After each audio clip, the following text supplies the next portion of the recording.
Hujan di luar turun tanpa isyarat. Sama seperti air mata Kania seminggu terakhir ini. Rintiknya memukul jendela kamar Ibu Sarah. Satu-satunya tempat di rumah besar ini yang masih terasa hangat. Kania duduk di tepi ranjang yang spraynya masih terpasang rapi. Persis seperti saat terakhir kali ia menggantinya untuk sang mertua. Ia membelai permukaan kain katun itu. Dingin dan kosong. Aroma minyak kayu putih yang khas, yang selalu menempel di tubuh ibu, perlahan memudar, digantikan oleh bau lembab dari udara luar. Sudah 7 hari Ibu Sarah pergi. Rasanya baru kemarin pagi Kania membuatkan bubur sumsum kesukaannya. Lalu mereka duduk berdua di teras belakang, mengobrol tentang resep masakan dan kelakuan lucu kucing tetangga. Ibu Sarah bukan sekadar mertua baginya. Sejak ibu kandungnya meninggal bertahun-tahun lalu, Ibu Sarahlah yang mengisi kekosongan itu. Ia yang mengajari Kania cara membuat rendang yang benar. Ia yang memeluknya saat Kania merasa gagal, dan ia yang selalu berkata, "Kamu itu bukan menantu, Kania. Kamu itu anak perempuan ibu yang lahir dari rahim lain." Kania menarik napas panjang, mencoba menahan sesak di dadanya. Ia merindukan suara tawa ibu, nasihat-nasihatnya yang kadang terdengar kolot tapi selalu benar, juga tatapan matanya yang teduh. Rumah ini terasa begitu luas dan sunyi tanpanya. Setiap sudut mengingatkannya pada kenangan bersama. Di meja rias itu, ia sering membantu ibu menyisir rambutnya yang mulai memutih. Di lemari kayu jati itu, tersimpan koleksi kebaya ibu yang selalu Kania puji. Ia bangkit dan berjalan menuju jendela. Dari sana, ia bisa melihat taman bunga yang dirawat ibu dengan penuh cinta.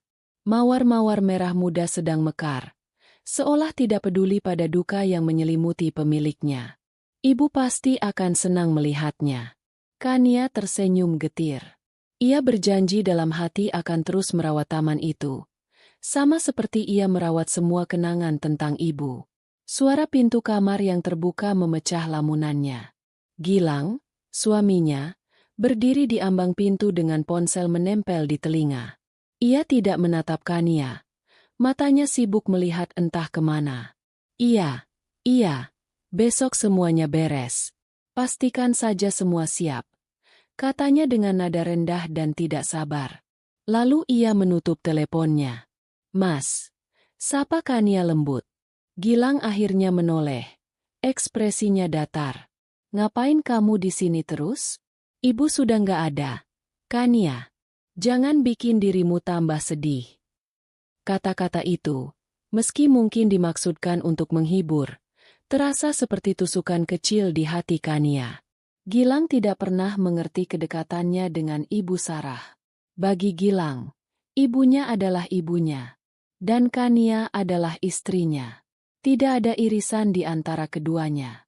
"Aku cuma kangen ibu, Mas," jawab Kania pelan.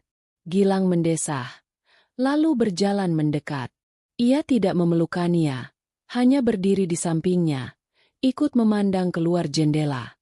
"Aku juga kangen. Tapi hidup harus terus berjalan. Besok pengacara datang. Semua urusan warisan akan selesai. Setelah itu kita bisa benar-benar memulai lembaran baru." Lagi-lagi soal warisan. Sejak hari pemakaman, hanya itu yang Gilang bicarakan. Kapan Pak Haris, pengacara keluarga, akan datang? Apa saja yang akan ia dapatkan sebagai anak tunggal? Bagaimana ia akan mengelola perusahaan ayahnya yang kini akan menjadi miliknya sepenuhnya? Tidak sekalipun Gilang bicara tentang kenangannya bersama ibu, atau betapa ia merindukan masakan ibunya, atau lelucon-lelucon ibunya. Seolah-olah ibunya hanyalah sebuah jembatan menuju harta. "Mas tidak lelah?" Dari kemarin sibuk terus di telepon. Kania mencoba mengalihkan pembicaraan. Ia tidak ingin mendengar tentang warisan lagi. Itu terasa tidak pantas. Seolah mereka menari di atas kuburan ibu yang masih basah. "Ini juga demi masa depan kita, Kania. Aku harus memastikan semuanya lancar. Perusahaan itu akan jadi tanggung jawabku sepenuhnya. Aku harus bicara dengan banyak orang," jawab Gilang. Nadanya terdengar defensif. Kania hanya mengangguk. Dalam hatinya, ia mencoba memaklumi. Mungkin ini cara Gilang mengatasi kesedihannya. Dengan menyibukkan diri pada hal-hal praktis, pada masa depan. Pria memang berbeda dengan wanita. Ia terus mengulang kalimat itu di kepalanya. Seperti sebuah mantra untuk menenangkan kegelisahannya sendiri. Tapi kegelisahan itu tidak hilang. Ia melihat Gilang sekarang, pria yang dinikahinya 5 tahun lalu. Pria yang dulu begitu hangat dan penuh perhatian, kini terasa jauh dan asing. Tatapannya sering kosong saat memandang Kania, tapi berbinar penuh semangat saat membicarakan uang atau bisnis. Kapan perubahan itu dimulai? Kania tidak yakin. Mungkin ia terlalu sibuk merawat Ibu Sarah yang sakit-sakitan setahun terakhir ini, hingga ia tidak menyadari retak yang mulai muncul dalam pernikahannya. Sudah, jangan di sini terus. Ayo ke bawah, makan malam, kata Gilang sambil berbalik badan, meninggalkan Kania sendirian lagi di kamar itu. Kania tidak langsung mengikutinya. Ia berjalan ke lemari pakaian ibu dan membukanya perlahan. Aroma kapur barus bercampur parfum melati yang lembut menyergap indranya. Ia menyentuh salah satu kebaya brokat berwarna biru langit. Ini kebaya yang ibu pakai saat acara pertunangan mereka. Saat itu, ibu menggenggam tangannya erat dan berbisik, "Jaga Gilang ya, nak. Dia anak yang baik, tapi kadang suka lupa daratan. Kamu yang harus jadi pengingatnya." Air mata Kania kembali menetes. "Aku sudah coba, Bu. Tapi sepertinya Gilang semakin jauh," bisiknya pada keheningan.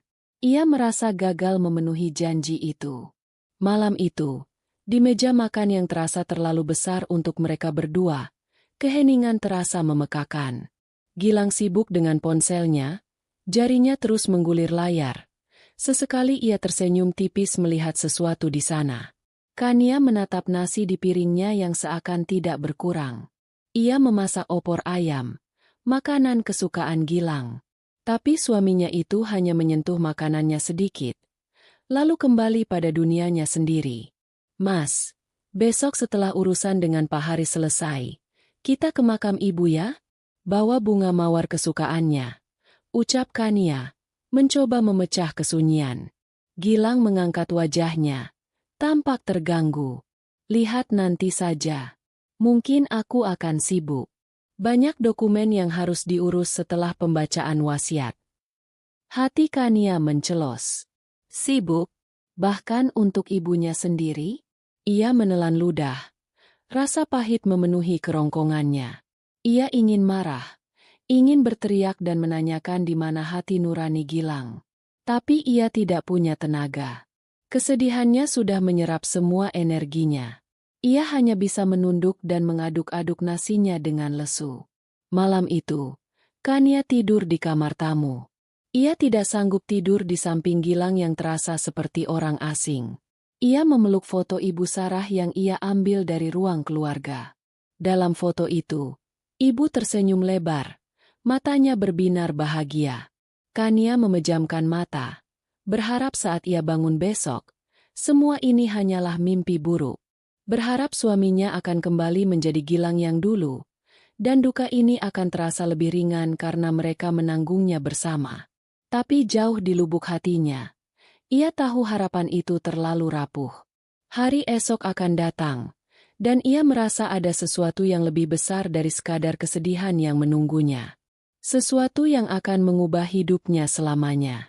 Ia teringat percakapan terakhirnya dengan Ibu Sarah, 2 hari sebelum beliau meninggal. Saat itu ibu sudah sangat lemah. Suaranya nyaris tak terdengar. Ia memegang tangan Kania dan menatapnya lama. "Apapun yang terjadi nanti, kamu harus jadi wanita kuat, ya. Jangan biarkan siapapun menginjak-injak harga dirimu. Ibu sudah siapkan semuanya untukmu. Kamu pantas bahagia, Kania. Kamu anak ibu yang paling berharga."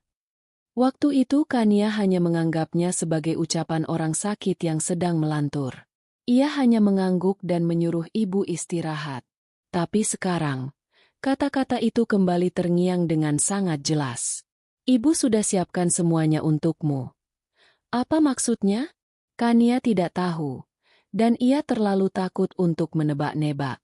Ia hanya bisa memeluk foto itu lebih erat, mencari kekuatan dari senyuman seorang ibu yang telah tiada. Pagi menjelang dengan langit kelabu, seolah ikut merasakan ketegangan yang menggantung di udara rumah peninggalan Ibu Sarah. Kania sudah bangun sejak subuh, namun ia tidak bisa menemukan ketenangan dalam salatnya. Pikirannya terus melayang pada apa yang akan terjadi hari ini. Pukul 10 pagi nanti, Pak Haris akan datang. Pukul 10 pagi nanti, tabir terakhir dari kehidupan Ibu Sarah akan dibuka. Rumah itu sudah ramai sejak pukul 8. Beberapa kerabat jauh yang tidak bisa hadir di acara tahlilan 7 hari kemarin kini datang. Ada Tante Dewi, adik dari almarhum Ayah Gilang, yang terkenal dengan mulutnya yang tajam dan matanya yang selalu menilai. Ada juga sepupu-sepupu Gilang yang datang dengan wajah penuh rasa ingin tahu, lebih terlihat seperti penonton yang menantikan sebuah pertunjukan daripada keluarga yang berduka. Kania menyapa mereka satu persatu dengan senyum yang dipaksakan. Ia menyajikan teh dan kue-kue kecil di ruang tamu, bergerak seperti robot yang diprogram untuk menjadi tuan rumah yang baik. Setiap gerakannya terasa berat. Setiap senyumnya terasa palsu. Ia merasa seperti orang asing di rumahnya sendiri, di tengah orang-orang yang menatapnya dengan berbagai macam ekspresi. Ada yang kasihan, ada yang curiga, ada juga yang terang-terangan menunjukkan ketidaksukaan. Tante Dewi adalah salah satunya. Kania, kamu pucat sekali. Apa kamu tidak merawat diri? Gilang itu sekarang butuh istri yang bisa mendukungnya, bukan yang ikut larut dalam kesedihan. Ujar Tante Dewi sambil mengambil sepotong lapis legit. Matanya meneliti penampilan Kania dari atas sampai bawah. Kania hanya tersenyum tipis. Saya masih berduka, Tante. Berduka itu wajar. Tapi jangan berlebihan. Kamu itu cuma menantu. Gilang itu anak kandungnya. Tapi dia terlihat lebih tegar. Kamu harus belajar dari suamimu. Tambahnya lagi, kata-katanya setajam silet. Kania memilih untuk tidak menjawab. Ia permisi ke dapur dengan alasan ingin mengambil air. Padahal ia hanya butuh waktu sejenak untuk bernapas. Ia bersandar di dinding dapur yang dingin, memejamkan mata. Cuma menantu. Kata itu menggema di telinganya. Selama ini, ia tidak pernah merasa seperti itu. Ibu Sarah selalu membuatnya merasa menjadi bagian terpenting dari keluarga ini. Tapi sekarang, tanpa ibu, posisinya seolah kembali ke titik awal. Ia hanyalah orang luar. Berbeda dengan kerabat lainnya, Gilang tampak bersemangat. Ia mengenakan kemeja batik terbaiknya, rambutnya disisir rapi, dan ia menyapa semua orang dengan senyum lebar yang terkesan angkuh. Ia berjalan hilir mudik di ruang keluarga, mengatur kursi, dan berbicara dengan suara keras di telepon, seolah ingin menunjukkan siapa yang kini menjadi kepala keluarga. Ia adalah pusat perhatian, sang putra mahkota yang akan segera menerima tahtanya. Kania memperhatikannya dari jauh. Tidak ada sedikit pun raut duka di wajah suaminya. Yang ada hanyalah antisipasi dan rasa tidak sabar. Gilang tampak seperti seorang pelari yang berada di garis start, menunggu pistol ditembakkan agar ia bisa segera berlari menuju garis finish yang penuh dengan hadiah. Pemandangan itu membuat perut Kania mulas. Pukul 9:30, Gilang menghampiri Kania yang sedang duduk di sofa sudut, berusaha tidak menarik perhatian. Duduk di depan, di sampingku. Perintahnya dengan suara rendah. Kamu istriku. Kita harus terlihat kompak di depan semua orang. Kompak. Kata itu terasa seperti lelucon. Kania hanya mengangguk dan mengikuti Gilang ke sofa utama yang terletak tepat di depan meja kopi besar, tempat di mana nanti Pak Haris akan duduk. Duduk di sana terasa seperti duduk di panggung. Semua mata tertuju padanya dan Gilang. Kania menundukkan kepalanya, memilin-milin ujung bajunya dengan gugup. Tepat pukul 10, sebuah mobil sedan hitam berhenti di depan rumah. Seorang pria paruh baya yang tampak berwibawa, membawa tas kerja dari kulit, turun dari mobil. Itu Pak Haris. Gilang langsung berdiri dan menyambutnya di pintu dengan sangat antusias, seolah menyambut tamu agung. "Selamat pagi, Pak Haris. Terima kasih sudah datang. Mari, silakan masuk. Semua sudah menunggu," kata Gilang dengan suara yang dibuat-buat ramah. Pak Haris mengangguk sopan. Wajahnya tetap tenang dan profesional. Ia menyalami beberapa anggota keluarga sebelum akhirnya duduk di kursi yang telah disiapkan. Seluruh ruangan mendadak senyap. Semua percakapan berhenti. Yang terdengar hanyalah detak jam dinding tua di sudut ruangan, yang terasa begitu lambat dan berat. "Selamat pagi, Bapak dan Ibu sekalian," sapa Pak Haris. Suaranya tenang namun jelas. "Atas nama almarhumah Ibu Sarah, saya mengucapkan terima kasih atas kehadiran Anda semua. Sesuai dengan amanat yang beliau titipkan kepada saya, hari ini saya akan membacakan surat wasiat terakhir beliau." Pak Haris membuka tas kerjanya dan mengeluarkan sebuah amplop coklat besar yang masih tersegel rapat. Ia meletakkannya di atas meja. Segel lilin berwarna merah dengan inisial S di atasnya tampak begitu kokoh, seolah menjaga rahasia besar di dalamnya. Kania merasakan jantungnya berdebar kencang. Tangannya terasa dingin dan berkeringat. Ia melirik Gilang di sebelahnya. Suaminya itu duduk tegak, dagunya terangkat, dengan senyum puas yang tipis terukir di bibirnya. Ia tampak sangat yakin, sangat siap. "Sebelum saya mulai," lanjut Pak Haris, "Ibu Sarah berpesan agar wasiat ini didengarkan dengan hati yang lapang dan pikiran yang jernih. Beliau ingin semua keputusannya dihormati tanpa perdebatan." Pak Haris menatap berkeliling, memastikan semua orang mendengarkan.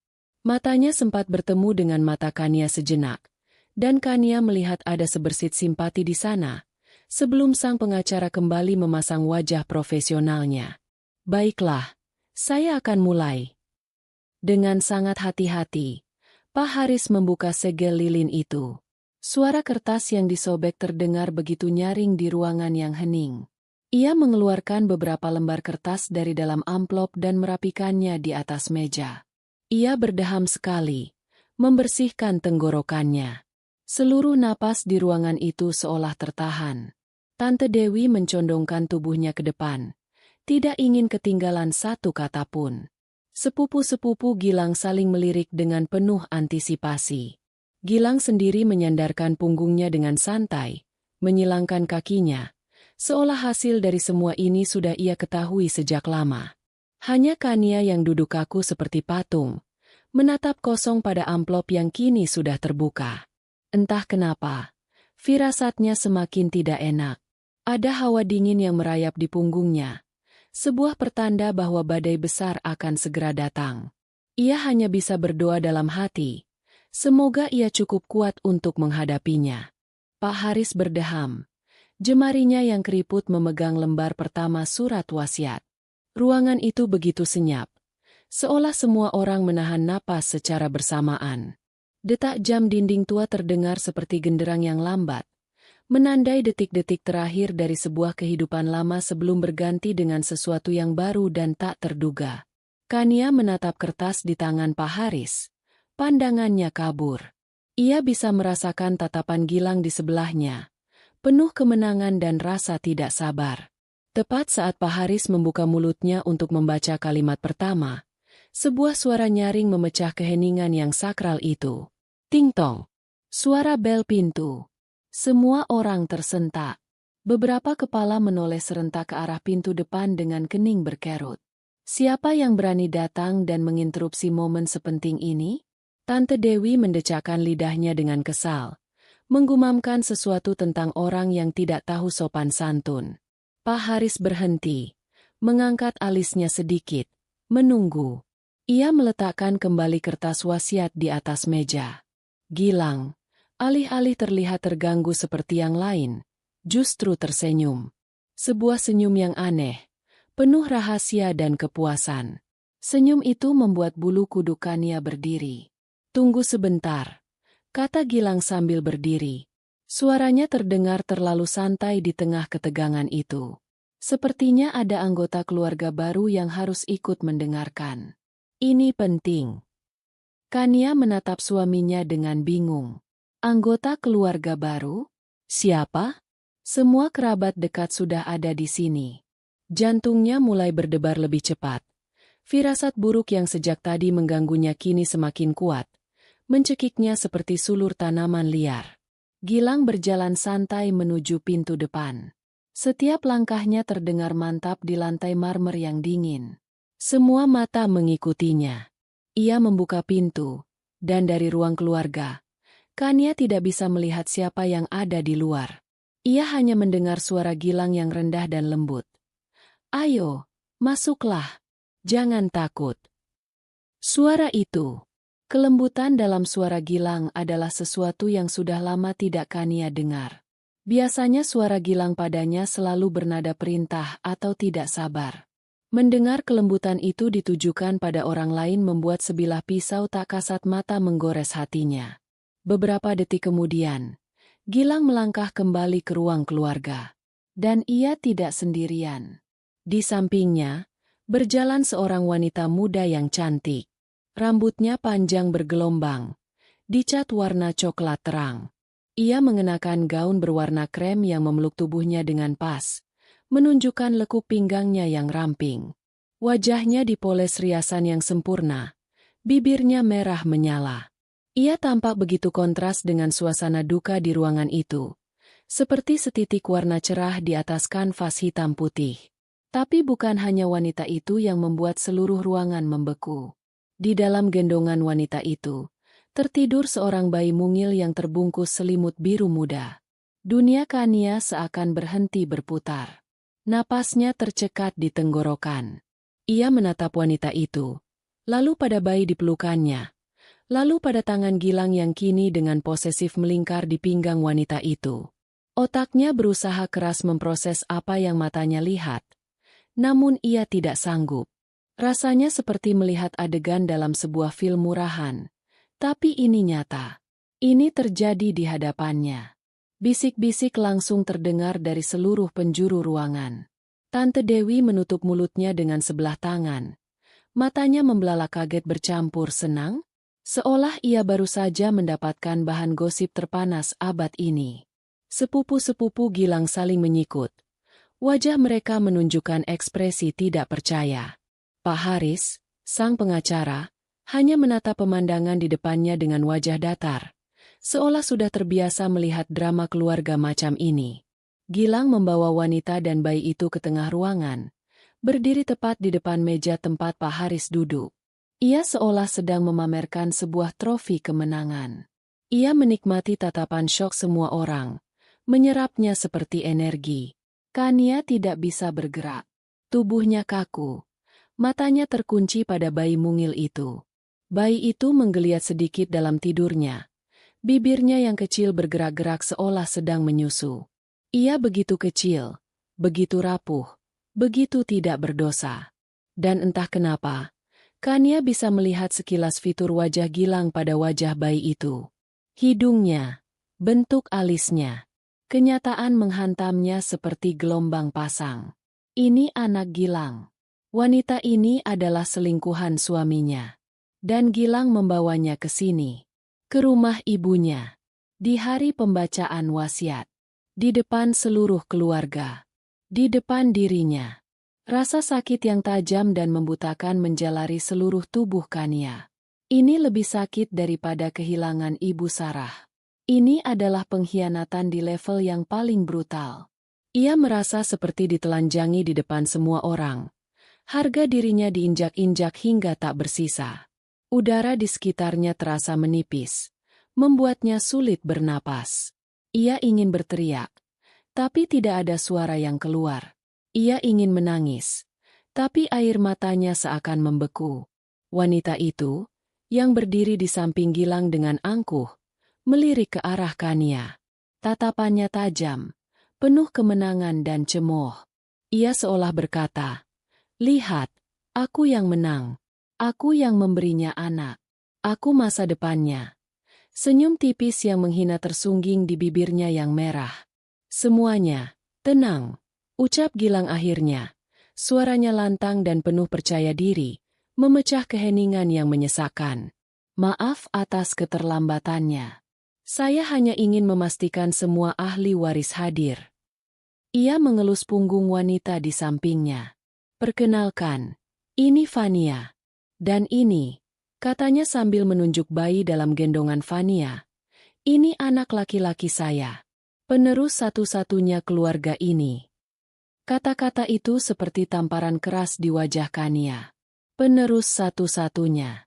Gilang mengatakannya seolah-olah keberadaan Kania sebagai istrinya selama 5 tahun ini tidak ada artinya sama sekali. Seolah-olah mereka tidak pernah membangun mimpi bersama. Tidak pernah berjanji untuk saling setia.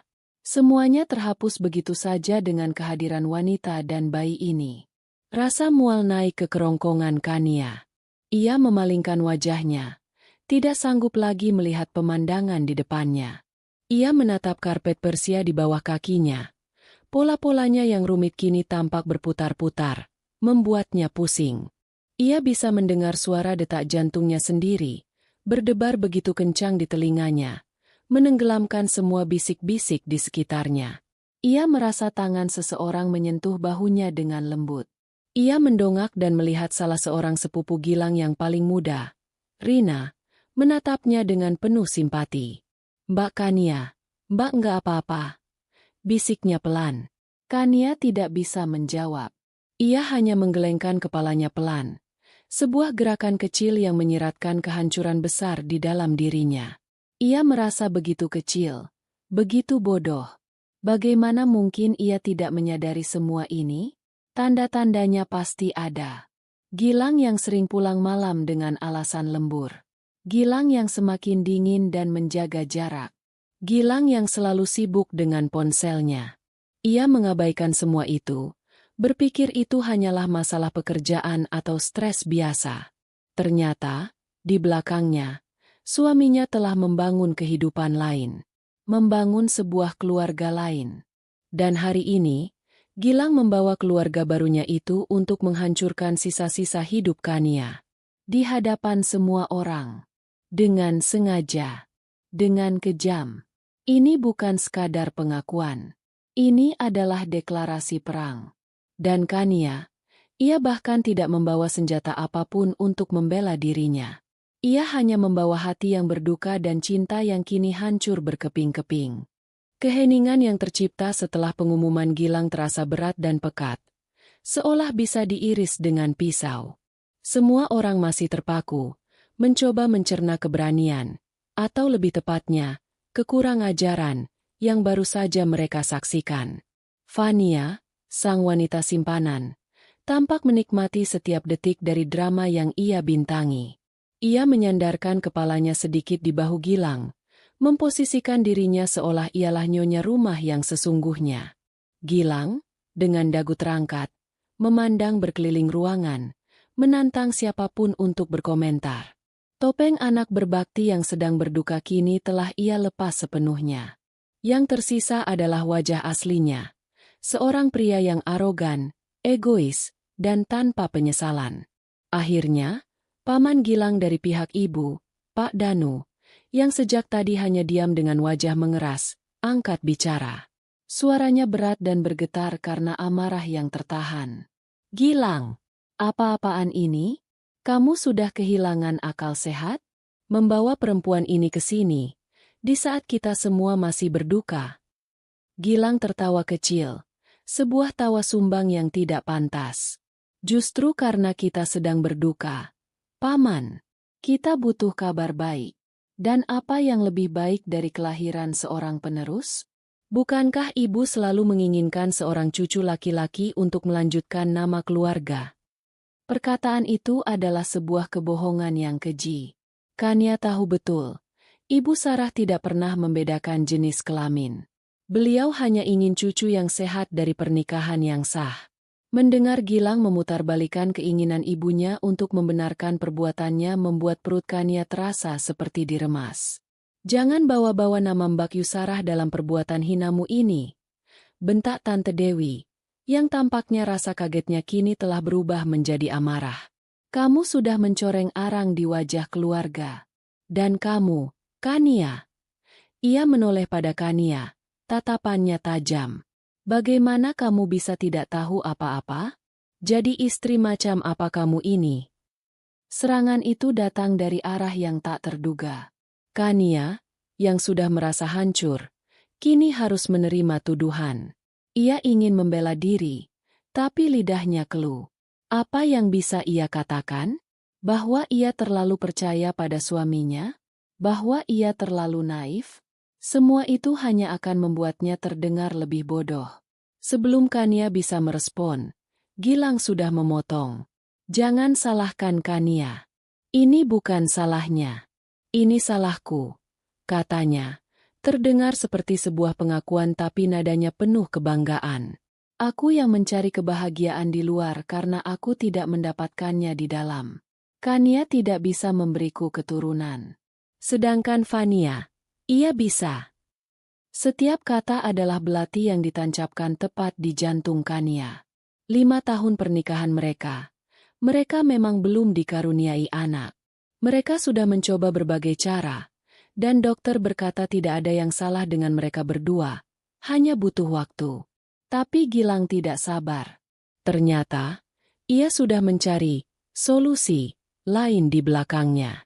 Gilang telah menjatuhkan vonis padanya, melabelinya sebagai wanita yang tidak sempurna, dan menggunakannya sebagai alasan untuk berkhianat. Air mata yang sejak tadi ia tahan akhirnya luruh juga. 1 tetes, lalu 2, mengalir di pipinya tanpa suara. Ia tidak terisak, hanya menangis dalam diam. Rasa sakitnya terlalu dalam untuk diungkapkan dengan suara. Ia merasa seperti cangkang kosong. Semua emosi dan tenaganya telah terkuras habis. Fania, melihat air mata Kania, tersenyum sinis.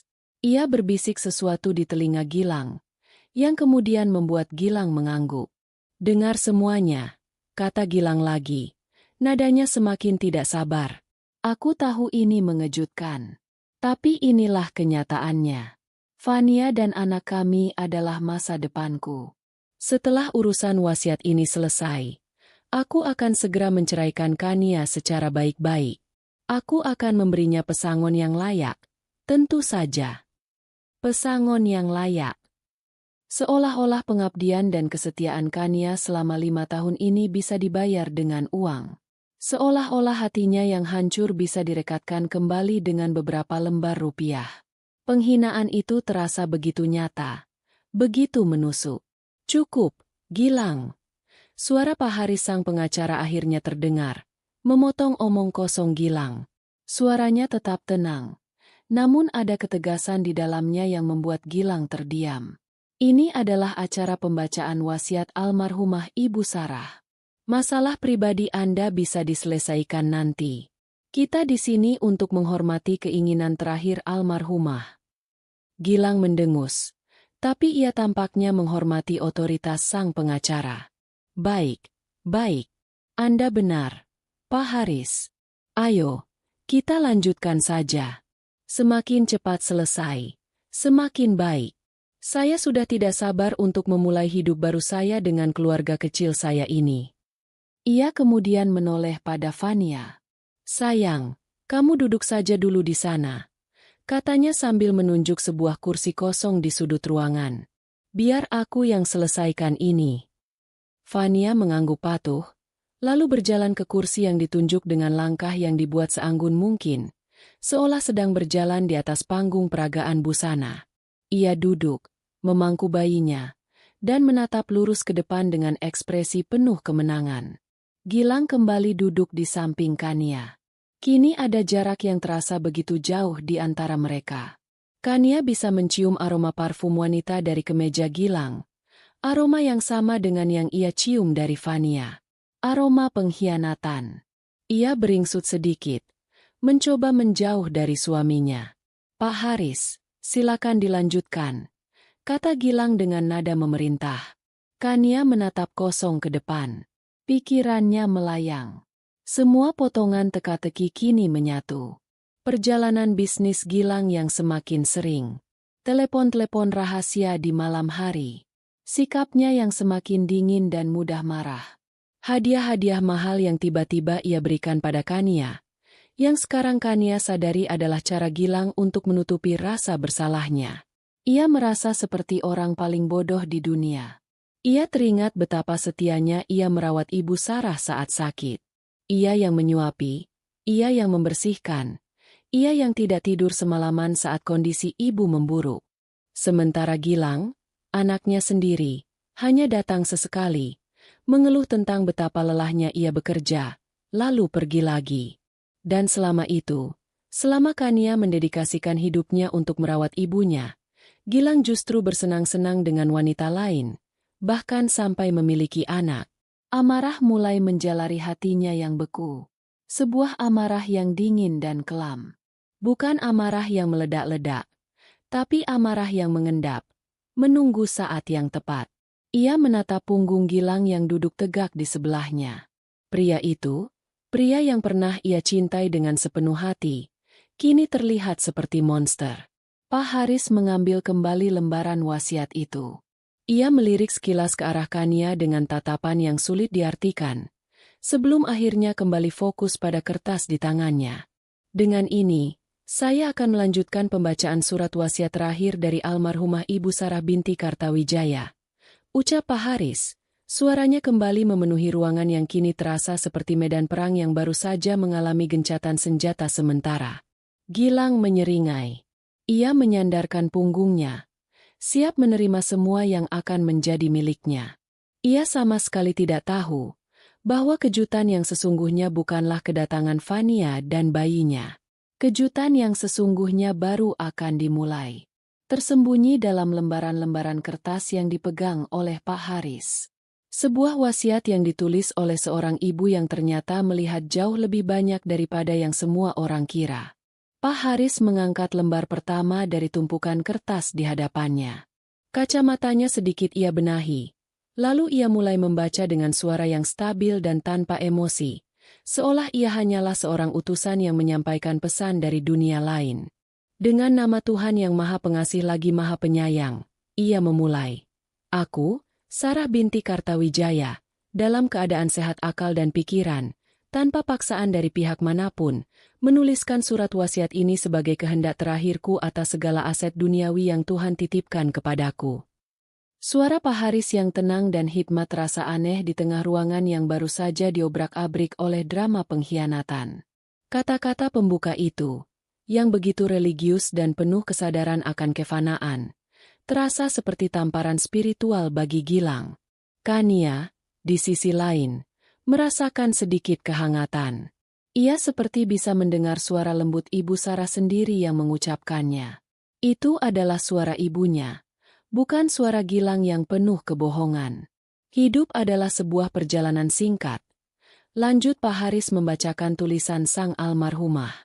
Dan dalam perjalanan itu, kita akan diuji dengan berbagai cara. Ujian terbesar bukanlah kemiskinan atau penyakit, melainkan kekayaan dan kepercayaan. Karena pada keduanya, sifat asli manusia akan terlihat. Apakah ia akan menjadi hamba yang bersyukur, atau budak yang tamak? Aku telah melihat keduanya, dan aku telah membuat keputusanku berdasarkan apa yang aku lihat, bukan berdasarkan status atau hubungan darah semata. Gilang berdehem keras. Sebuah suara yang menandakan ketidaksabarannya. Pesan filosofis ini tidak menarik baginya. Ia ingin langsung ke intinya, ke daftar aset dan nama penerimanya. Namanya. Fania di sudut ruangan memutar bola matanya sedikit. Jelas merasa bosan. Pak Haris seolah tidak terpengaruh oleh gangguan itu. Ia melanjutkan ke halaman berikutnya. Pertama-tama, aku ingin mengucapkan terima kasih kepada mereka yang telah tulus menemaniku di sisa hidupku. Untuk itu, aku ingin memberikan beberapa tanda kenang-kenangan. Ruangan itu kembali tegang. Semua orang mencondongkan tubuhnya ke depan. Ini bagian yang mereka tunggu. Untuk asisten rumah tangga kami, Bey Inah, yang telah mengabdi pada keluarga ini selama lebih dari 20 tahun dengan penuh kesetiaan, aku wasiatkan uang tunai sebesar 100 juta rupiah dan sebidang tanah kecil di kampung halamannya agar ia bisa menikmati masa tuanya dengan tenang. Bey Inah, yang berdiri di dekat pintu dapur, tersentak kaget. Matanya yang tua langsung berkaca-kaca. Ia menelungkupkan kedua tangannya di depan dada, membungkuk sedikit ke arah Pak Haris, seolah berterima kasih langsung pada arwah majikannya. Gilang hanya meliriknya sekilas dengan tatapan meremehkan. 100 juta itu tidak ada apa-apanya dibandingkan apa yang akan ia dapatkan. Untuk Bapak Udin, tukang kebun kita, yang merawat taman bungaku seolah itu adalah taman surga, aku wasiatkan uang tunai sebesar 50 juta rupiah untuk biaya sekolah anak-anaknya. Pak Udin yang menunggu di teras luar, dan diberitahu oleh Bei Inah, langsung mengucap syukur berkali-kali. Pak Haris terus membaca. 1 set perhiasan emas antik diwasiatkan untuk Rina, sepupu Gilang yang tadi menunjukkan simpati pada Kania, dengan pesan, untuk gadis baik hati yang selalu mengingatkan ibu pada masa muda ibu. Sepasang lukisan karya Affandi diwasiatkan kepada Pak Danu, paman Gilang, sebagai kenang-kenangan persahabatannya dengan almarhum suaminya. Beberapa kerabat lain juga mendapatkan bagian. Ada yang berupa barang, ada yang berupa sejumlah kecil uang. Setiap kali sebuah nama disebutkan, ada ekspresi berbeda di ruangan itu. Ada yang tersenyum senang, ada yang terlihat sedikit kecewa karena hanya mendapat bagian kecil. Tante Dewi mendapatkan sebuah guci Tiongkok antik, dan wajahnya langsung masam. Ia jelas mengharapkan sesuatu yang lebih bernilai. Fania di sudut ruangan sudah tampak gelisah. Ia berbisik pada Gilang, tapi Gilang hanya memberinya isyarat untuk diam dan sabar. Senyum di wajah Gilang masih belum pudar, tapi matanya menunjukkan ketidaksabaran yang luar biasa. Semua pembagian ini hanyalah hidangan pembuka baginya. Ia sedang menunggu hidangan utamanya. Kania mendengarkan semua itu dengan hati yang campur aduk. Ia ikut bahagia untuk Bei Inah dan Pak Udin. Ia tersentuh saat nama Rina disebut. Setiap wasiat kecil itu menunjukkan betapa perhatian dan bijaksananya Ibu Sarah. Beliau tidak melupakan siapapun yang telah berbuat baik padanya, sekecil apapun itu. Beliau menilai orang dari ketulusan, bukan dari hubungan keluarga. Ini adalah Ibu Sarah yang ia kenal. Mendengar wasiat ini dibacakan, Kania merasa seolah ibu sedang memeluknya, mengingatkannya bahwa di dunia ini masih ada kebaikan dan keadilan. Kemudian, Pak Haris berhenti sejenak. Ia membalik ke halaman berikutnya. Selanjutnya, katanya, nadanya sedikit berubah menjadi lebih serius. Adalah mengenai aset-aset utama. Seluruh ruangan kembali hening. Inilah saatnya. Inilah puncak dari segalanya. Gilang menegakkan duduknya. Senyumnya kini melebar.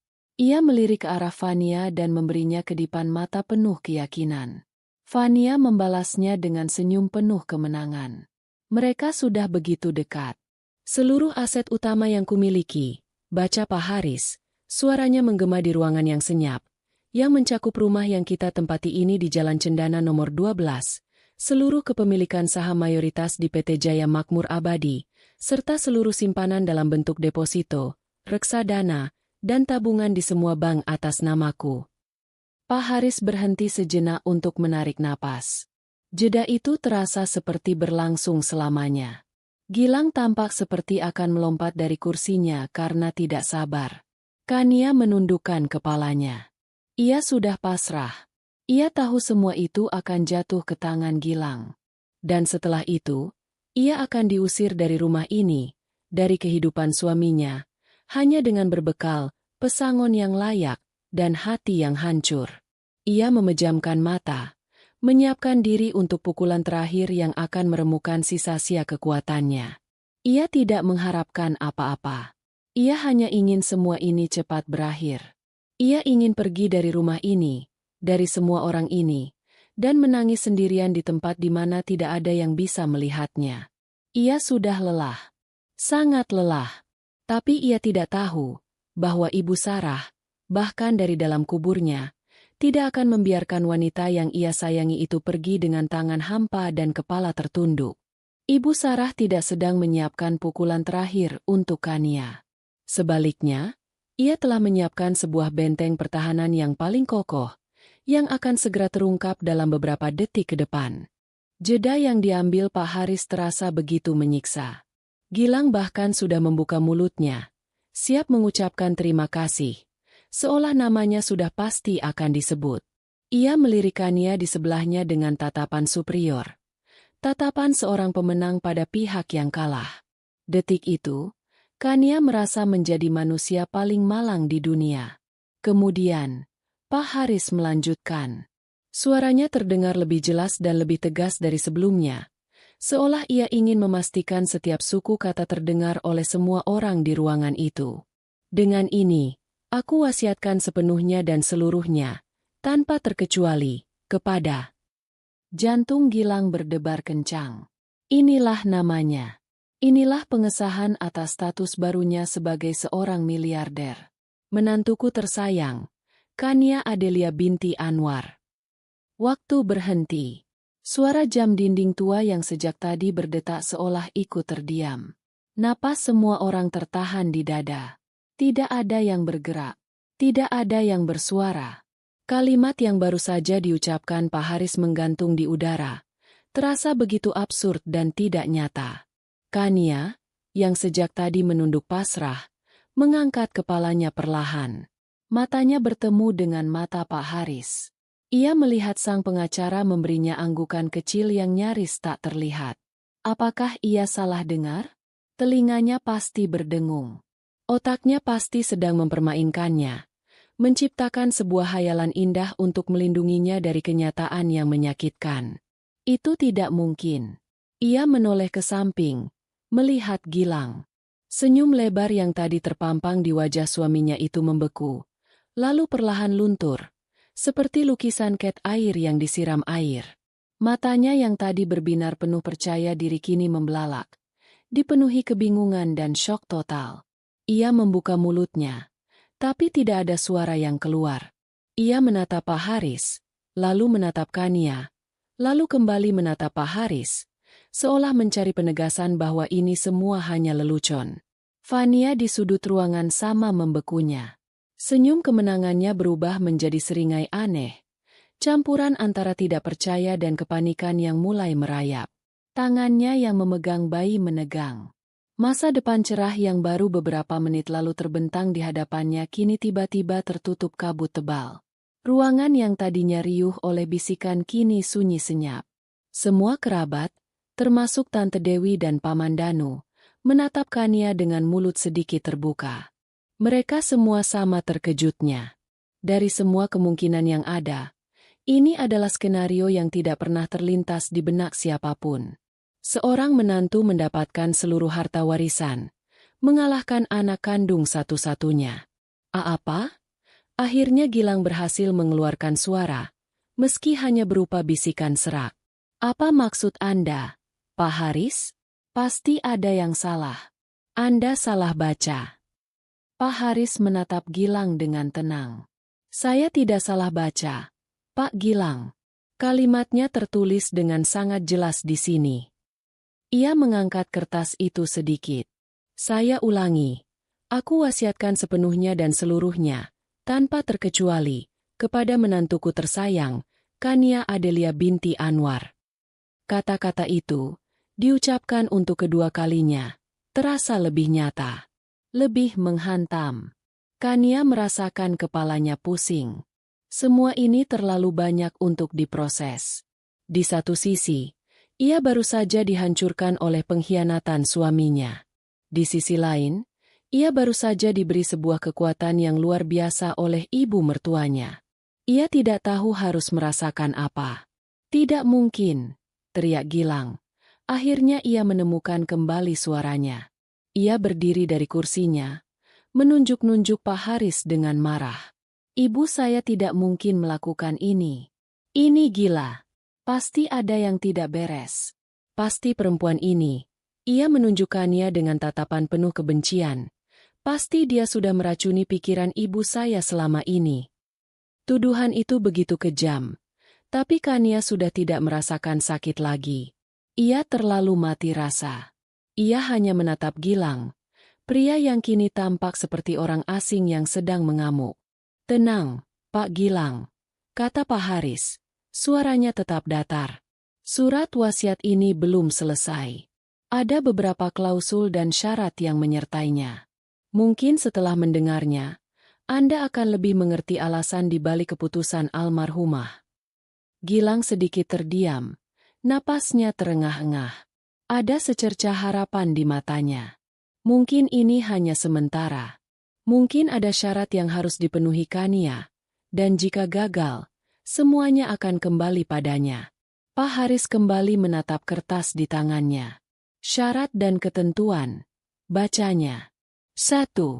Seluruh aset yang diwasiatkan kepada Kania Adelia baru dapat dicairkan dan dialihkan kepemilikannya secara penuh setelah ia secara hukum resmi bercerai dengan suaminya, Gilang Permana.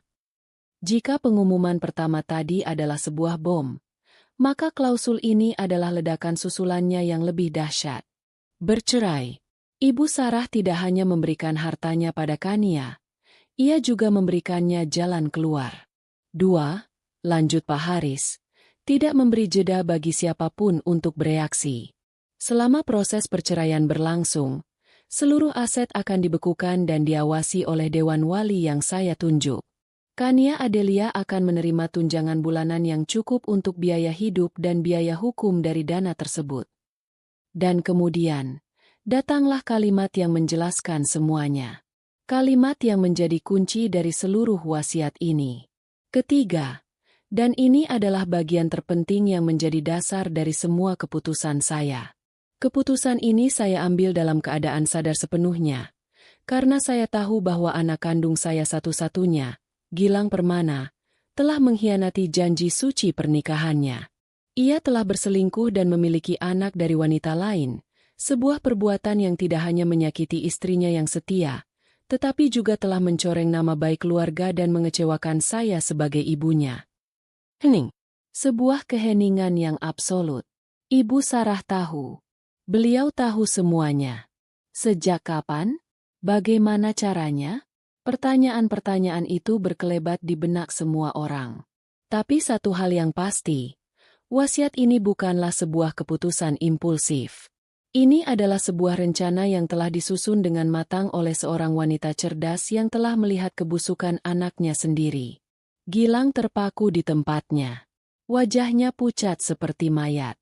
Semua kesombongan dan keangkuhannya lenyap dalam sekejap, digantikan oleh kepanikan dan rasa takut yang nyata. Ia seperti seorang terdakwa yang baru saja mendengar jaksa penuntut membacakan semua bukti kejahatannya di depan pengadilan. Ia tidak bisa mengelak. Ibunya sendiri yang telah menjadi saksinya. Kania menatap kosong ke depan. Jadi, ini yang dimaksud ibu saat berkata, "Ibu sudah siapkan semuanya untukmu." Ini bukan sekadar harta. Ini adalah keadilan. Ini adalah pembalasan. Ini adalah cara Ibu Sarah melindunginya. Bahkan setelah beliau tiada. Air mata kembali mengalir di pipi Kania. Tapi kali ini bukan air mata kesakitan. Ini adalah air mata haru, terima kasih, dan kelegaan yang luar biasa. Di tengah kehancurannya, ia tidak sendirian. Ibu Sarah masih bersamanya. Keheningan yang mengikuti pembacaan klausul terakhir itu lebih menusuk daripada teriakan manapun. Setiap orang di ruangan itu kini mengerti. Ini bukan wasiat biasa. Ini adalah sebuah pengadilan anumerta, di mana Ibu Sarah bertindak sebagai hakim, jaksa, dan juri sekaligus. Dan vonisnya sudah dijatuhkan. Gilang berdiri mematung di tengah ruangan. Wajahnya berubah dari pucat pasi menjadi merah padam karena amarah yang meluap. Matanya liar, mencari-cari kambing hitam. Napasnya memburu seperti banteng yang terluka. Keheningan itu pecah oleh satu kata yang ia teriakkan dengan sekuat tenaga. Bohong. Teriakannya menggema, membuat beberapa kerabat tersentak kaget. Bayi dalam gendongan Fania pun terbangun dan mulai menangis, menambah kekacauan dalam adegan itu. Ini semua bohong. Rekayasa. Gilang menunjuk Pak Haris dengan jari gemetar. Anda pasti sudah berkomplot dengan perempuan ini. Kini jarinya beralih menunjuk Kania, yang masih duduk diam, menatap lurus ke depan. Dia pasti sudah membayar Anda. Berapa banyak dia memberimu untuk memalsukan surat wasiat ibuku? Hah? Pak Haris hanya menatapnya dengan tenang. Tidak terintimidasi sedikitpun oleh amukan Gilang. Pak Gilang, saya sarankan Anda menjaga ucapan Anda. Menuduh seorang pengacara memalsukan dokumen hukum adalah tuduhan yang sangat serius. Serius? Gilang tertawa histeris. Yang serius di sini adalah harta keluarga saya dirampok di depan mata saya sendiri. Ibu saya tidak mungkin menulis omong kosong itu. Dia menyayangi saya. Saya anak satu-satunya. Dia tidak mungkin lebih memilih seorang menantu daripada darah dagingnya sendiri. Ia berjalan mendekati Kania. Tatapannya penuh kebencian. Kania tidak bergeming. Meski dalam hatinya ia merasakan getaran takut. Ia bisa melihat kegilaan di mata suaminya. Apa yang sudah kamu lakukan pada ibuku? Desisnya. Suaranya rendah dan berbahaya. Kamu merawatnya setiap hari. Kamu pasti sudah memberinya racun sedikit demi sedikit. Bukan hanya di makanannya, tapi juga di telinganya. Kamu menghasutnya untuk membenciku. Dasar ular. Cukup, Gilang. Paman Danu berdiri, mencoba menengahi. Jaga mulutmu. Jangan menuduh Kania yang tidak-tidak. Kita semua tahu betapa tulusnya dia merawat ibumu. Tulus. Cibir Gilang. Itu semua hanya akting. Dia sudah merencanakan ini semua sejak lama. Dia tahu ibu sakit-sakitan. Dia tahu ibu kaya raya. Dia sengaja berbaik-baik pada ibu agar bisa mendapatkan semua ini. Saat itulah Fania, yang sejak tadi hanya diam dengan wajah panik sambil mencoba menenangkan bayinya yang menangis, akhirnya ikut meledak. Ia tidak peduli lagi pada citra anggun yang sejak tadi ia bangun. Jadi benar semua hartanya diberikan pada perempuan mandul ini. Teriaknya pada Gilang. Matanya menyala-nyala karena marah. Lalu bagaimana dengan kami? Gilang? Bagaimana dengan anakmu? Kamu bilang kita akan hidup enak setelah ini. Kamu bilang aku akan menjadi nyonya di rumah ini. Kamu bilang aku tidak perlu khawatir tentang apapun. Pertanyaan-pertanyaan itu ia lontarkan seperti rentetan peluru. Gilang, yang sedang fokus memaki Kania, kini berbalik menghadap Fania dengan frustrasi. Diam kamu. Ini bukan urusanmu. Bentaknya. Bukan urusanku? Balas Fania. Suaranya meninggi. Aku sudah memberimu seorang anak. Gilang. Aku meninggalkan semuanya untukmu karena janji-janjimu. Dan sekarang kamu bilang ini bukan urusanku? Lalu untuk apa aku di sini? Untuk dipermalukan seperti ini. Aku akan membereskannya. Sabar. Sabar? Aku sudah cukup sabar menunggumu menceraikan dia. Aku sudah cukup sabar hidup dalam ketidakpastian. Dan sekarang hasilnya apa? Nol besar. Kamu bahkan tidak mendapatkan apa-apa dari ibumu sendiri. Kamu pecundang. Kata, pecundang. Itu seperti bensin yang disiramkan ke dalam api. Gilang maju selangkah. Menatap Fania dengan murka. Jaga bicaramu. Fania, kamu bisa ada di sini juga karena aku. Pertengkaran mereka menjadi tontonan yang memalukan. Topeng pasangan bahagia yang mereka kenakan tadi kini robek tak bersisa. Memperlihatkan dua manusia serakah yang saling menyalahkan saat rencana mereka gagal total. Kerabat yang lain hanya bisa menonton dengan mulut ternganga. Sementara beberapa menggelengkan kepala melihat betapa rendahnya martabat keluarga mereka kini jatuh. Di tengah kekacauan itu, Kania merasakan sesuatu yang aneh. Rasa sakit di hatinya mulai memudar, digantikan oleh kekosongan yang dingin. Ia melihat Gilang dan Fania yang sedang bertengkar hebat, dan ia tidak merasakan apa-apa. Tidak ada cemburu, tidak ada sedih, tidak ada marah. Yang ada hanya rasa kasihan. Betapa menyedihkan hubungan yang dibangun di atas kebohongan dan keserakahan. Fondasinya begitu rapuh. Hancur lebur hanya karena satu wasiat. Ia menyadari sesuatu yang penting. Cintanya pada Gilang sudah benar-benar mati. Mati di hari itu, Di ruangan itu, dihabisi oleh pengkhianatan Gilang dan dipertegas oleh pertengkaran mereka yang menjijikan. Yang tersisa hanyalah kenangan tentang pria yang pernah ia cintai, yang kini telah menjadi orang asing yang menyedihkan. Gilang, setelah lelah berdebat dengan Fania, kembali mengalihkan amarahnya pada sistem. Ia menoleh lagi pada Pak Haris. Saya tidak terima. Saya akan menuntut wasiat ini di pengadilan. Saya akan membuktikan kalau wasiat ini palsu. Ia menggebrak meja kopi di depannya, membuat cangkir-cangkir teh bergetar. Ibu saya pasti tidak waras saat menulis ini. Dia sudah tua dan sakit-sakitan. Kesaksiannya tidak bisa diterima. Menuduh ibunya sendiri tidak waras adalah titik terendah dari semuanya. Paman Danu sampai maju dan mencengkeram kerah baju Gilang. Kamu sudah keterlaluan, Gilang. Demi harta kamu tega menghina ibumu sendiri yang sudah di dalam kubur? Di mana hatimu? Lepaskan saya, Paman. Paman tidak mengerti. Ini hak saya. Gilang meronta-ronta. Ruangan itu kini benar-benar kacau. Suara tangisan bayi, teriakan Fania, bentakan Gilang, dan suara kerabat lain yang mencoba melerai. Semuanya bercampur aduk menjadi sebuah simfoni yang memekakkan telinga. Kania hanya duduk diam, mengamati semuanya. Ia seperti penonton di baris terdepan sebuah pertunjukan tragedi. Tragedi seorang pria yang kehilangan segalanya karena keserakahannya sendiri. Ia melihat Fania yang kini menangis frustrasi. Mungkin menyadari bahwa ia telah salah bertaruh. Ia melihat Gilang yang meronta-ronta seperti anak kecil yang mainannya direbut.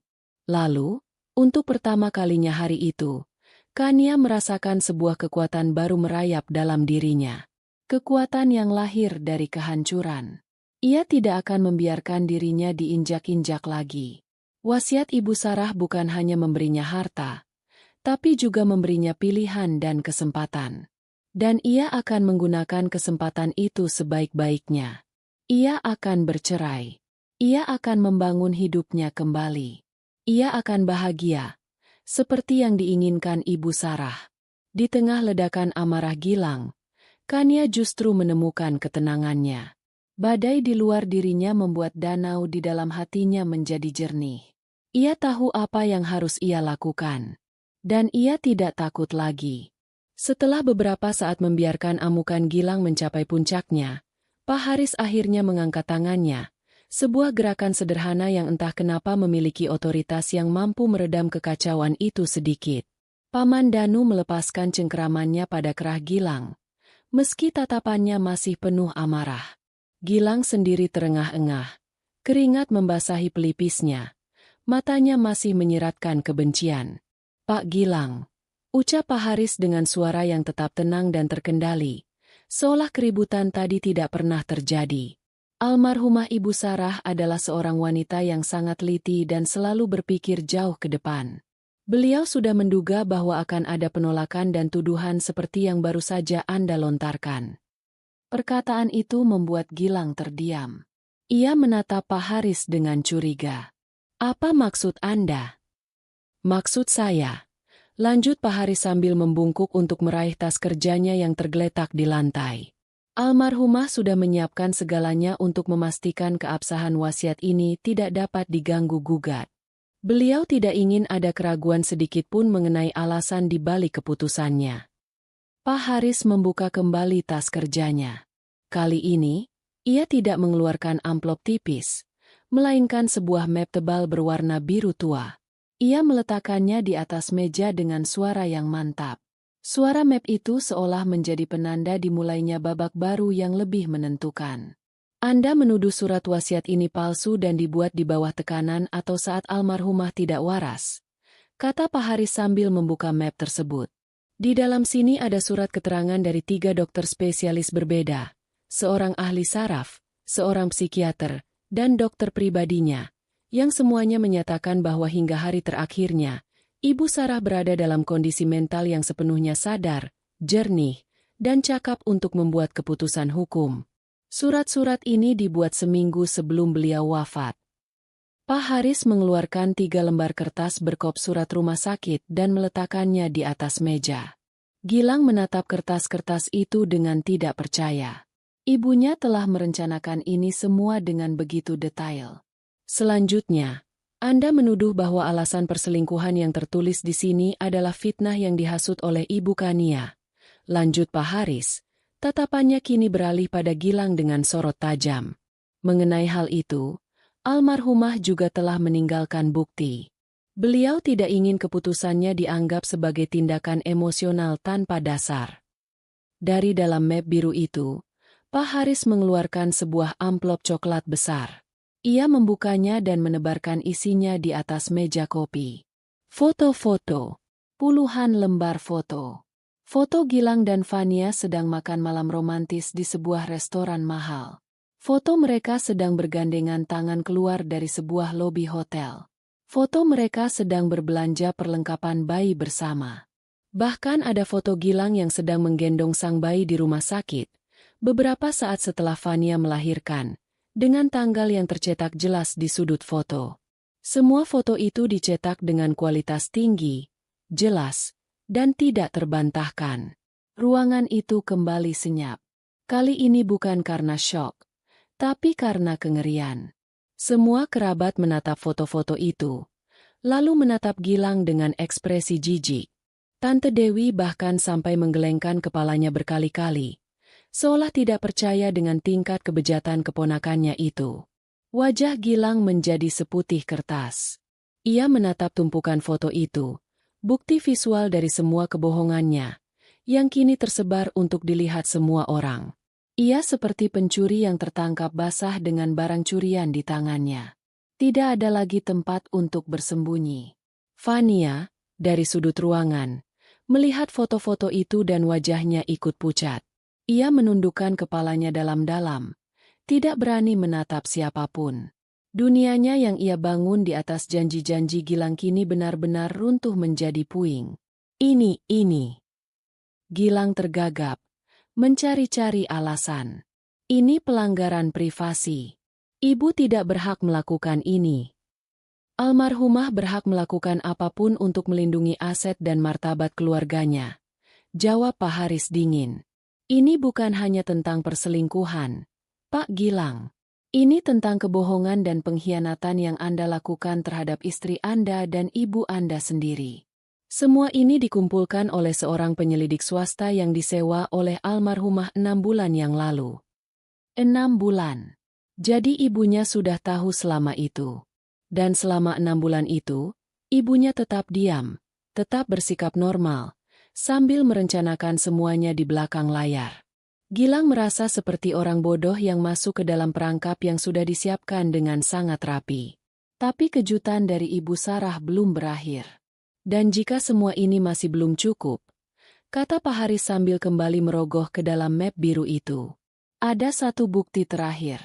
Bukti yang paling personal. Ia mengeluarkan sebuah alat perekam suara digital kecil dan meletakkannya di tengah meja.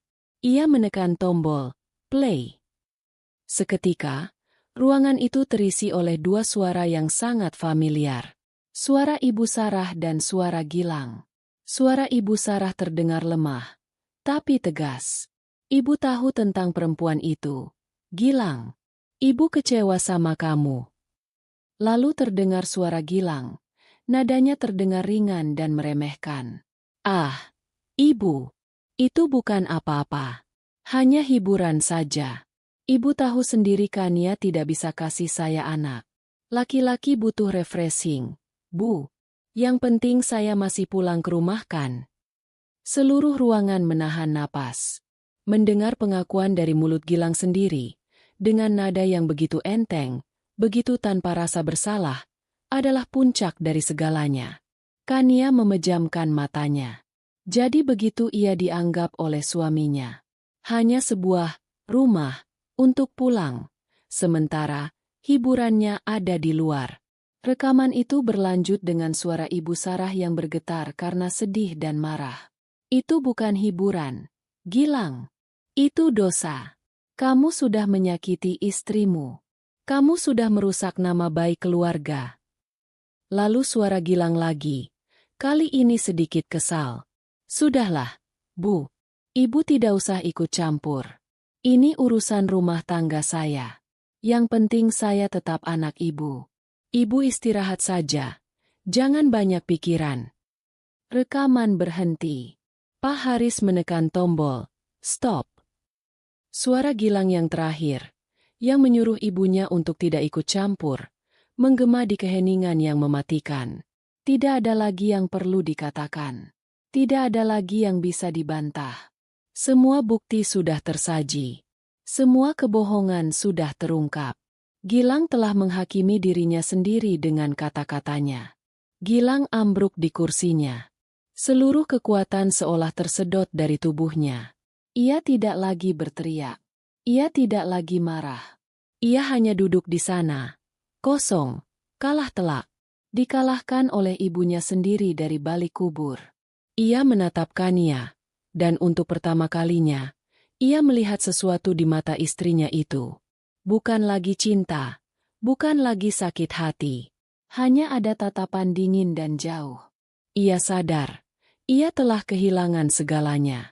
Bukan hanya harta, tapi juga istri, kehormatan, dan cinta dari satu-satunya orang yang tulus menyayanginya, ibunya. Ruangan itu terasa hampa, seolah semua emosi telah terkuras habis dan yang tersisa hanyalah kebenaran yang telanjang dan dingin. Rekaman suara Gilang yang meremehkan ibunya masih terngiang di benak semua orang, menjadi vonis akhir yang tidak bisa diganggu-gugat. Gilang terduduk lemas di kursinya. Bahunya merosot. Semua energi dan amarahnya telah lenyap. Digantikan oleh kekalahan yang mutlak. Ia menatap kosong ketumpukan foto di atas meja. Bukti-bukti perselingkuhannya yang kini menjadi monumen kehancurannya sendiri. Ia bukan lagi sang putra mahkota yang angkuh. Ia hanyalah seorang pria yang telah kehilangan segalanya dalam satu pagi. Fania di sudut ruangan menangis tanpa suara. Bayinya, mungkin merasakan keputusasaan ibunya, ikut merengek pelan. Mimpi-mimpinya untuk menjadi nyonya kaya raya telah menguap seperti embun di pagi hari. Pria yang ia andalkan ternyata hanyalah sebuah cangkang kosong yang ditopang oleh warisan ibunya. Dan kini, warisan itu telah berpindah tangan. Seluruh mata di ruangan itu kini tertuju pada satu orang, Kania. Ia yang sejak tadi hanya diam, menjadi korban yang paling menyakitkan, kini memegang semua kartu. Kekuasaan di ruangan itu telah bergeser sepenuhnya. Ia bukan lagi istri yang teraniaya atau menantu yang dipandang sebelah mata. Ia adalah pemilik sah dari semua yang mereka perebutkan. Rumah ini, perusahaan itu, semua uang itu, kini adalah miliknya. Perlahan, Gilang mengangkat kepalanya. Matanya yang merah dan sembab menatap Kania. Tidak ada lagi kebencian di sana. Yang ada hanyalah keputusasaan yang dalam. Ia bangkit dari kursinya, berjalan terhuyung-huyung seperti orang mabuk, dan berhenti tepat di depan Kania. Lalu, ia melakukan hal yang tidak pernah terpikirkan oleh siapapun. Ia berlutut di depan istrinya, di depan seluruh keluarganya. Kania, bisiknya, suaranya serak dan pecah. Maafkan aku. Ia mencoba meraih tangan Kania, tapi Kania menarik tangannya secara refleks. Aku salah. Aku tahu aku sudah keterlaluan. Lanjutnya, air mata kini mengalir di pipinya. Aku hilaf. Kania. Aku bodoh. Aku dibutakan oleh keserakahan dan ego. Tapi di dalam hatiku, aku masih mencintaimu. Kamu istriku. Semua orang menahan napas, menyaksikan pemandangan yang surreal itu. Tante Dewi bahkan sampai menutup mulutnya. Tidak percaya dengan apa yang ia lihat. Beri aku satu kesempatan lagi. Mohon Gilang. Aku akan tinggalkan dia, katanya sambil melirik sekilas ke arah Fania dengan tatapan dingin. Aku akan tinggalkan mereka. Kita bisa mulai lagi dari awal. Kania, kita berdua. Seperti dulu. Aku janji akan jadi suami yang baik untukmu. Aku akan berubah. Demi Tuhan, aku akan berubah. Rayuannya terdengar begitu menyedihkan. Ia menawarkan untuk meninggalkan Fania dan anaknya semudah ia meninggalkan Kania beberapa saat yang lalu. Kesetiaannya ternyata begitu murah. Bisa diperjualbelikan tergantung pada siapa yang memegang uang. Fania, mendengar ucapan Gilang, tersentak. Ia menatap Gilang dengan mata membelalak, penuh rasa tidak percaya dan sakit hati. Pria yang ia bela, yang ia berikan segalanya, kini membuangnya begitu saja seperti sampah di depan semua orang. Tangisnya yang tadinya diam kini pecah menjadi isakan yang pilu. Kania menatap wajah suaminya yang bersujud di kakinya. Ia melihat air matanya. Ia mendengar permohonannya. 5 tahun yang lalu, pemandangan ini mungkin akan meluluhkan hatinya. Tapi sekarang, ia tidak merasakan apa-apa selain rasa lelah. Ia memutar kembali semua kenangan mereka. Saat-saat bahagia di awal pernikahan mereka, tawa mereka, mimpi-mimpi mereka. Lalu ia memutar kenangan beberapa tahun terakhir. Sikap Gilang yang dingin, kebohongan-kebohongannya, dan puncaknya adalah hari ini. Saat Gilang dengan bangga membawa selingkuhannya, saat ia menghinanya di depan semua orang, saat ia menuduhnya tidak bisa memberinya keturunan. Dan sekarang, pria ini berlutut di hadapannya, memohon kesempatan kedua, bukan karena cinta, tapi karena ia telah kehilangan akses menuju kekayaan. Permintaan maafnya terasa hampa, palsu seperti senyum kemenangannya tadi. Ibu Sarah telah memberinya pilihan. Dan sekarang, Kania tahu pilihan apa yang harus ia ambil. Dengan sangat perlahan, ia berdiri. Gilang mendongak menatapnya. Matanya penuh harap. Kania menarik napas panjang, mengumpulkan semua sisa kekuatannya. Saat ia berbicara, suaranya terdengar tenang, jelas, dan tanpa getaran sedikit pun. "Berdirilah, Mas," katanya. Nadanya bukan perintah, bukan pula permohonan. Hanya sebuah pernyataan yang dingin. Gilang, sedikit bingung dengan reaksi Kania, perlahan bangkit berdiri. "Aku sudah mendengar permintaan maafmu," lanjut Kania. Matanya menatap lurus ke mata Gilang. "Dan aku sudah memaafkanmu." Secercah harapan kembali menyala di wajah Gilang. "Benarkah, Kania?" "Aku memaafkanmu," potong Kania.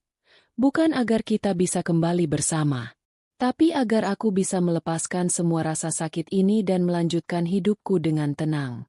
Aku memaafkanmu untuk diriku sendiri, bukan untukmu." Harapan di wajah Gilang seketika padam. "Kepercayaan itu seperti kaca, Mas," kata Kania lagi. Suaranya masih tetap tenang. "Sekali pecah, kau bisa mencoba menyatukannya kembali. Tapi retaknya akan selalu ada. Dan kau tidak hanya memecahkannya. Kau menghancurkannya hingga menjadi debu. Tidak ada lagi yang bisa diperbaiki di antara kita." Ia berhenti sejenak, lalu menoleh ke arah Fania yang masih terisak di kursinya. Ia menatap wanita itu, lalu pada bayi mungil di pelukannya. Tidak ada kebencian di mata Kania. Yang ada hanya rasa kasihan pada sesama perempuan yang menjadi korban janji palsu seorang lelaki. Kemudian, ia kembali menatap Gilang. "Inilah saatnya. Sekarang," katanya, suaranya kini mengandung ketegasan yang tidak pernah ia tunjukkan sebelumnya. "Aku mau Mas Gilang, dan juga wanita itu, untuk pergi dari rumah ini." Gilang tersentak. "Kania, ini juga rumahku." "Bukan lagi," jawab Kania cepat. "Surat wasiat itu sangat jelas. Pak Haris." Ia menoleh pada sang pengacara. "Anda saksinya. Rumah ini sekarang adalah rumah saya." Kata-kata, "rumah saya," diucapkan dengan penekanan yang kuat. Kata-kata itu menjadi penanda kedaulatannya. Gilang terdiam, tidak bisa membantah. Ia menatap berkeliling, ke dinding-dinding yang familiar, ke perabotan yang ia kenal seumur hidupnya. Dan ia sadar, ia kini hanyalah seorang tamu yang tidak diundang. "Pergilah," ulang Kania. "Ambil barang-barang seperlunya. Sisanya nanti bisa diurus." Aku memberimu waktu 1 jam. Tidak ada lagi yang bisa dikatakan. Tidak ada lagi yang bisa diperbuat. Drama hari itu telah mencapai babak akhirnya. Dengan langkah gontai dan kepala tertunduk, Gilang berjalan menuju kamarnya. Fania, dengan wajah basah oleh air mata dan maskara yang luntur, bangkit berdiri dan mengikutinya dalam diam. Semua mata di ruangan itu mengawasi mereka pergi dalam kehinaan. Kania tetap berdiri di tengah ruangan. Punggungnya tegak. Ia tidak goyah. Di tengah reruntuhan pernikahannya, ia justru menemukan fondasi baru yang lebih kuat, dirinya sendiri. Ia telah mengambil pilihan yang diberikan Ibu Sarah kepadanya. Pilihan untuk menjadi wanita yang kuat, yang tidak akan membiarkan siapapun menginjak-injak harga dirinya lagi. 6 bulan berlalu sejak hari yang mengguncang itu. Musim hujan telah berganti dengan musim kemarau yang hangat. Di taman belakang rumah peninggalan Ibu Sarah, bunga-bunga mawar merah muda yang dulu dirawat sang mertua kini sedang mekar dengan indahnya, seolah ikut merayakan kehidupan baru yang bersemi di tempat itu. Kania duduk di kursi rotan di teras belakang. Secangkir teh melati hangat menemaninya. Ia tidak lagi terlihat seperti wanita rapuh yang menangis dalam diam. Rambutnya kini dipotong sebahu, memberinya kesan lebih segar dan modern. Ia mengenakan blus kerja sederhana namun elegan. Sorot matanya yang dulu selalu sendu kini tampak jernih, tajam, dan penuh percaya diri. Proses perceraiannya dengan Gilang sudah selesai 2 bulan yang lalu. Berjalan lebih cepat dari yang ia duga, karena Gilang tidak melakukan perlawanan sama sekali. Semua bukti yang ada terlalu kuat untuk dibantah. Kini, ia adalah seorang wanita lajang, mandiri, dan pemimpin baru dari PT Jaya Makmur Abadi. Awalnya, banyak yang meragukan kemampuannya. Dewan direksi yang didominasi pria-pria tua memandangnya sebelah mata. Mereka menganggapnya hanya seorang janda muda beruntung yang tidak tahu apa-apa tentang bisnis. Tapi Kania membuktikan mereka semua salah. Ia belajar dengan cepat. Setiap malam, ia menghabiskan waktu berjam-jam mempelajari laporan keuangan, strategi pasar, dan seluk-beluk perusahaan. Pak Haris, yang kini menjadi penasihat hukumnya, banyak membantunya. Tapi yang paling penting, ia memimpin dengan hati. Ia menerapkan nilai-nilai yang selalu ia pelajari dari Ibu Sarah, kejujuran, integritas, dan kepedulian terhadap karyawan. Ia menaikkan gaji karyawan tingkat bawah, memperbaiki fasilitas pabrik, dan membuat program beasiswa untuk anak-anak mereka. Perlahan tapi pasti, ia mendapatkan rasa hormat dan loyalitas dari seluruh perusahaan. PT Jaya Makmur Abadi, di bawah kepemimpinannya, justru semakin berkembang. Sesekali, ia masih mendengar kabar tentang Gilang. Rina, sepupunya, kadang bercerita. Gilang mencoba memulai bisnis kecil-kecilan dengan sisa uang yang ditinggalkan ibunya.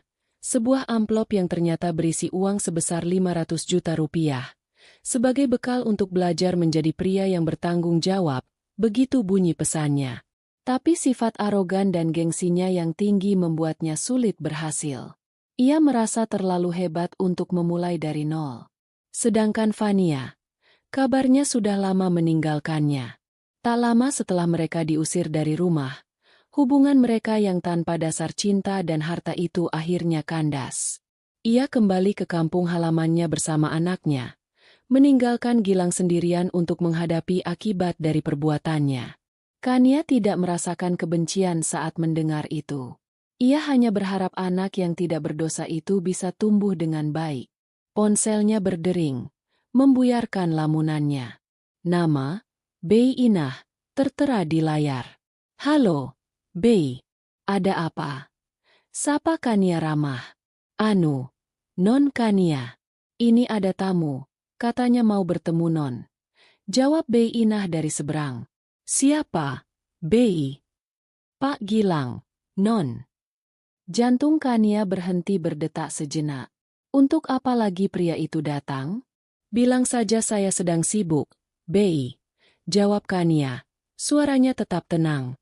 Ia tidak punya alasan lagi untuk bertemu dengan masa lalunya. Sudah, Non. Tapi bapaknya memaksa. Katanya hanya sebentar. Mau titip surat. Kania terdiam sejenak. Baiklah. Suruh dia tunggu di pos satpam saja. Bi. Nanti saya minta Pak Udin untuk mengambil suratnya. Jangan biarkan dia masuk ke dalam. Baik, Non. Setelah menutup telepon, Kania menghela napas panjang. Ia tidak ingin membaca surat apapun dari Gilang. Tapi ia juga tahu, ia harus menyelesaikan ini semua sampai tuntas agar bisa benar-benar melangkah maju. Beberapa menit kemudian, Pak Udin datang tergopoh-gopoh membawakan sebuah amplop putih. Kania menerimanya, mengucapkan terima kasih, lalu menatap amplop itu lama. Dengan sedikit ragu, ia membukanya. Isinya hanya selembar kertas, ditulis dengan tulisan tangan Gilang yang sedikit kacau. Kania, aku tidak tahu harus mulai dari mana. Aku hanya ingin bilang, aku sudah menerima semuanya. Semua ini memang salahku. Ibu benar, dan kamu benar. Aku menulis ini bukan untuk meminta kesempatan lagi. Aku tahu itu mustahil. Aku hanya ingin kamu tahu bahwa aku benar-benar menyesal. Bukan karena kehilangan harta, tapi karena kehilanganmu dan ibu. Aku harap kamu bahagia. Kamu pantas mendapatkannya. Gilang. Kania membaca surat itu 2 kali. Tidak ada lagi kebohongan atau manipulasi di dalamnya. Yang ada hanyalah penyesalan tulus dari seorang pria yang telah hancur. Kania melipat kembali surat itu dan meletakkannya di meja. Ia tidak merasakan apa-apa. Tidak ada amarah. Tidak ada simpati.